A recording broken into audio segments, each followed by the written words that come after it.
Oke, kita akan belajar bagaimana caranya mengetahui BPM dari sebuah lagu yang akan kita remix atau tempo yang akan kita remix ya.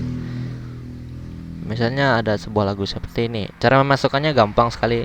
Tinggal kalian tarik ke FL Studio-nya. Nah, oke, setelah ditarik ini dan kalian melihat di sini icon sih. Nah, ini ditekan lalu klik detect tempo.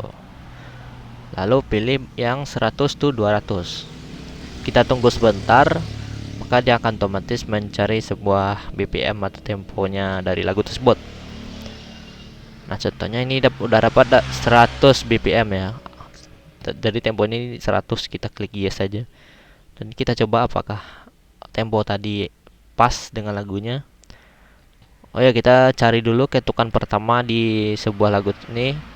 Di lagu tersebut ketukan pertama ya, kita pasin sama garis-garis ini. Nah, contohnya seperti ini. Kita aktifkan dulu metronomnya. Lalu kita pasin sama metronomnya tadi.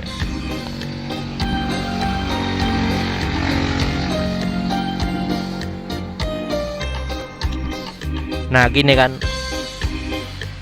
Ketukannya itu pas di garis-garis tersebut. Nah, ini sudah pas nih BPM-nya. Jadi kalian bisa menambahkan kayak drum kalau kalian ya itulah. Atau kalian bisa langsung memasukkan akapela dari lagu ini.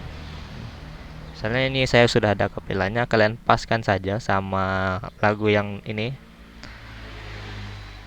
Nah, dipaskan.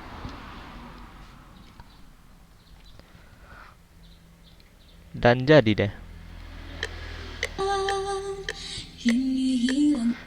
Nah, kalau kita mau merubah temponya, klik di sini lagi. Lalu fit to tempo. Lalu pilih 100 project. Dan kita tunggu stretchingnya ya. Ini berguna kalau kalian mau merubah-rubah tempo yang lagu untuk kalian remix ya. Misalnya ini dirubah ke 120 gitu. Nah, kita klik yes. Ya, cara ini sangat simpel dan gampang sekali ya kalau di FL Studio. Dan lagunya sudah menjadi 120 BPM atau temponya 120.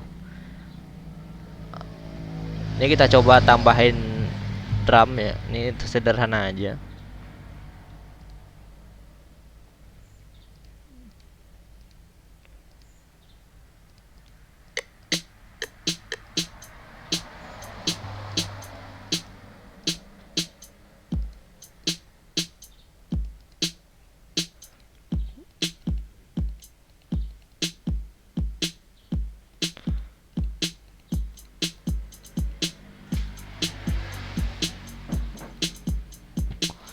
Nah, ini sudah pas nih sama temponya.